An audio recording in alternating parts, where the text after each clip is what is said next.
Happy Wednesday, everyone. I hope they're doing fantastic. This is Ann Darda. I am a professional psychic and high priestess in Western New York. Just a couple reminders. I do have my online Midsummer Magic class next Thursday, the 19th from 7 to 8 p.m. Eastern Standard Time. You just need to contact me if you want to join that class to register. And also this Sunday, Father's Day, I will actually be at Spiritual Landing in Tonawanda. I'll be doing Reiki sessions from 12 until 7 on that day. Okay, so the topic for this video today is goddesses of justice. Since the beginning of human existence, humans have had deities of some form, especially, when it evolved into more humanoid deities that were worshipped. And they would have, when they started having laws and rules and regulations for living as a group, then they would have specific deities for different energies. And so there were many goddesses of justice, goddesses of social justice, as well as personal justice, laws, oaths, things like that. And so you can start working with an ancient goddess concerning justice, especially if you're really focusing this month on pride and social justice or just justice in general, because we've got a lot of things out of place right now. I talked about building an altar last week in my last week's video entitled Pride Magic.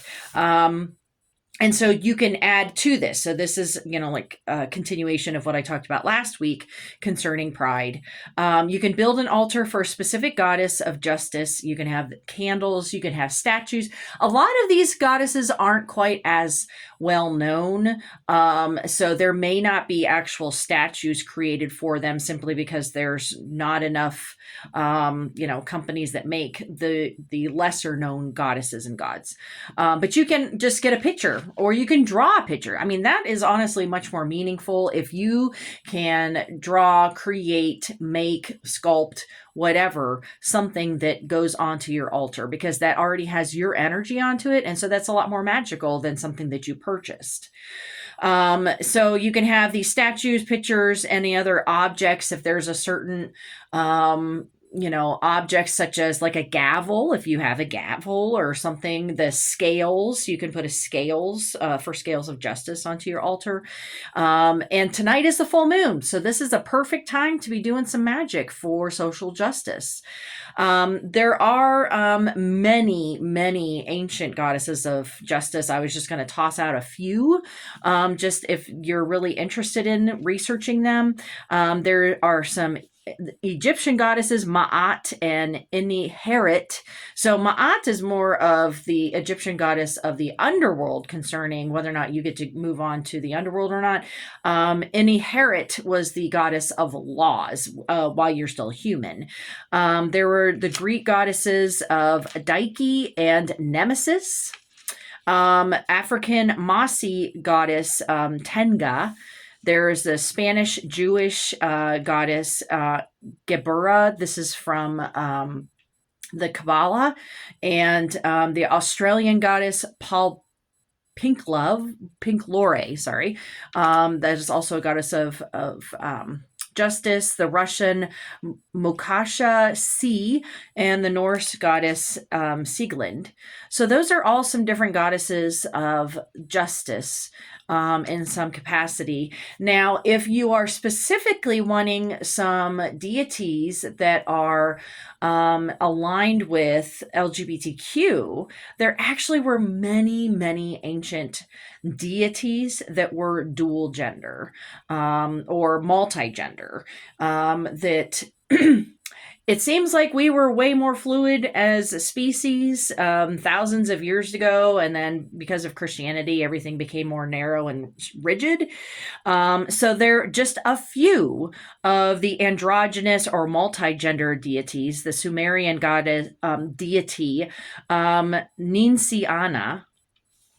that was the morning and evening star. That's Venus. And so sometimes that deity was seen as female and sometimes male.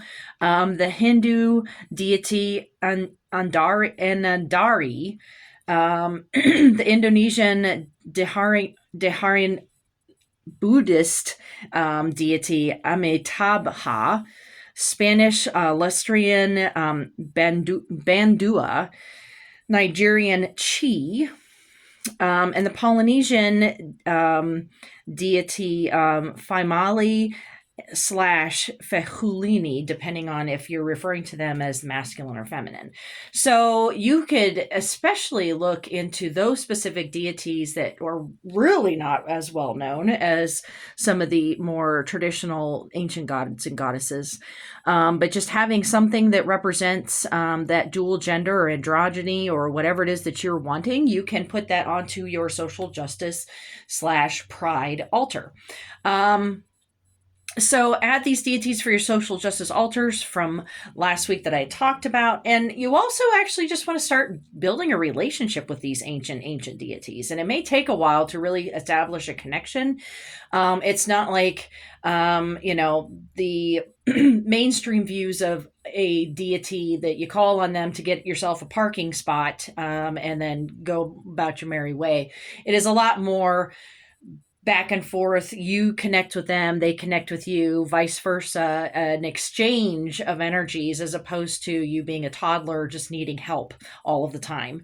And now I also want to invite all of you to join my Patreon page.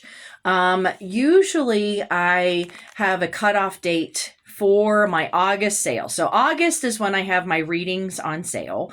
And this has become such a huge sale every year that I just make sure that, and it's on my Patreon page, that you have to get the lowest price as being a patron.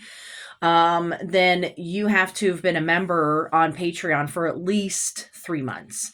But if you sign up by this Friday, and you just put in justice when you write it in, you could just send me a little note. I will accept. So the cutoff date was May. But since we're in the middle, just about the middle of June, but you just write justice to me, I will abide by that for any August sale prices for you. Okay. So, I hope that you all are continuing to do your magic. Like I said, tonight is the full moon. So this is a time to really start trying to do some positive magic for your personal life as well as for our society. And so just keep on with pushing through with that. Okay. Have a wonderful rest of your day, and I will see you next week. All right. Bye-bye.